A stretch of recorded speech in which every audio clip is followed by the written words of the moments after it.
it was because of the conditions that were there in the Sea Org child in the Sea Org child care that I made the decision that I had to get away from there. I wanted to nurse my daughter.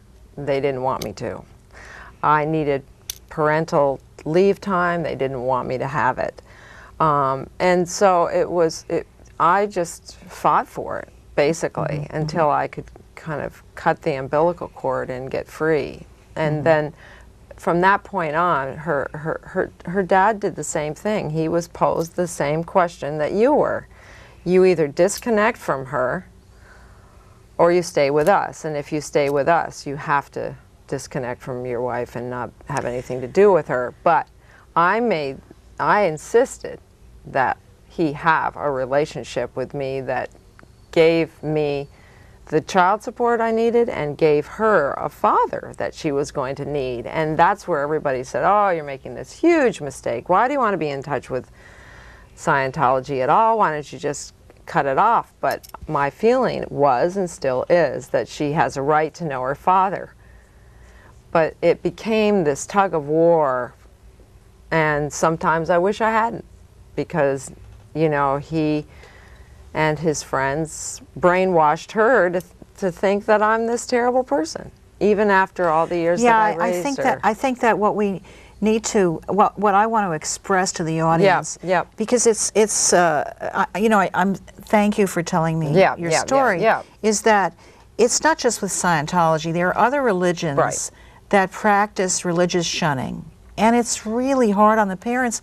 I really miss my son. After you raise a child and you love them, you want to have some part. I mean, every parent understands that when their child grows up, the child has his own life.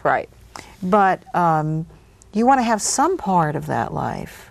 You know? And she's, my daughter is at a very similar age. She's 22, and I understand that she needs to define herself apart from me. That's normal development for an adult, someone becoming an adult. But like you say, to be shunned because you are not, religious shunning of any kind has been a diabolical problem for centuries. And it's cruel. It's very cruel. Very cruel. You know, I don't have any way to defend myself. People in the church can say, well, you know, she brought it on herself. That's the usual thing. Well, if she had just been more diplomatic, if she had just kept her mouth shut, you know, she brought it on herself. There's something a little weird about her that she brought this on.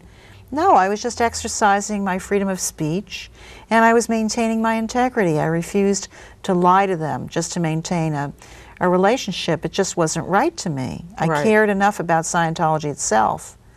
I got kicked out because trying to correct something that I saw was wrong, that I felt was incorrect within the organization, and I was trying to do it internally. I wasn't making any big fuss about it. Most of what I had to say I put in writing.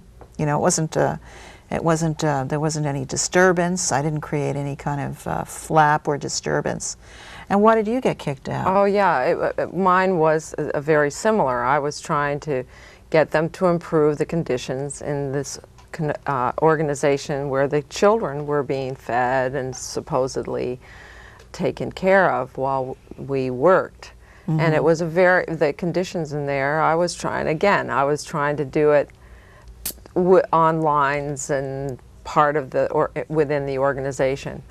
And that's, you know, and then when that didn't happen, that's when I made the decision that I was going to take my children and leave. And then later on, I was actually approached by the LA Times, and the LA Times wanted to know my perspective because they knew I had left and they'd gotten it from the grapevine. And so I sat down with them and explained to them. And you told them the truth. Told them the truth. Right. Because as a journalist, I have a very strong belief that we can challenge situations that are not working, whether it be with Catholicism, for example, without revealing the truths through the press about what happened in the Catholic Church over the last That's right. long period of time. Without the film that was made about the Magdalene sisters. Nobody should be persecuted for telling the truth. No.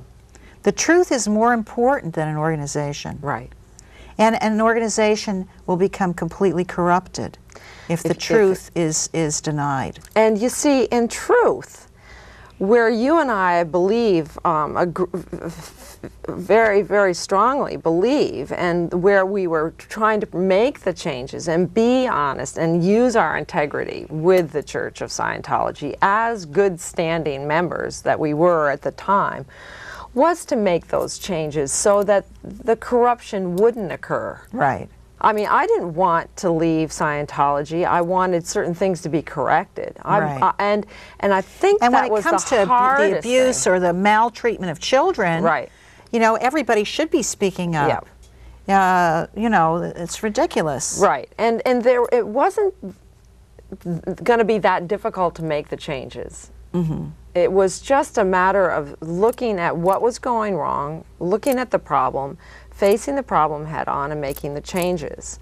And in fact, some of those changes have occurred since I've been away. Yeah, but you know, the C organization, but they keep coming back. What she's talking about is there are different levels of organization within the Scientology religion. The top, or the senior management level, is called the C organization. And staff members of the C organization sign a contract saying that they dedicate their lives to the C organization, and they will be paid a very small amount of money, and usually, and they'll be given room and board and medical care, basically, right. and child care if that's appropriate. There are other staff situations where you just go to work like a normal job. There are those types of Scientology organizations. Now, I may not be characterizing this exactly. This is from my understanding of it, and I want to make a disclaimer that if I've made any errors, please correct me. I'm not making them intentionally. I don't mean to mischaracterize the church or the religion in any way, and I'm sure neither does Patty. Right. But what I was going to say is, since that time, the child care problems in the C organization were corrected, and then they got bad again, and it kept being a sore point within the organization. So I don't know how many years ago, but 5 or 6 years ago, it was made policy of the C organization that if you join the C organization, you cannot have any children. I don't know if you're aware of that. No, I wasn't. Yeah. If you're in the C organization and you get pregnant, you either have to leave the C organization, take a leave of absence, and go on staff at a lower organization where you're not given room and board, and where the C organization is not responsible for the child care of your children, or you get an abortion.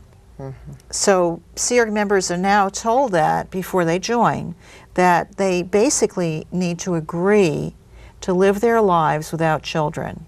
Wow. Yeah, I don't think the public realizes that. Well, you know, again, I mean, I think I also want to make a distinction between the organizations of Scientology and the actual processes which, you know, affect people psychologically. And I think that's where my strong suit was. I believed that these things, these processes, helped people. And I still do. I think that I have very good experiences from having helped people with these, you know, as a counselor in Scientology. So it was part of the strain and the upset for me over these past 5 years, where my daughter has, you know, if my daughter weren't involved, I probably could walk away without really having too much of a concern about where Scientology goes or what happens to it, or if I'm involved or not involved. But this tension exists for me because she's there.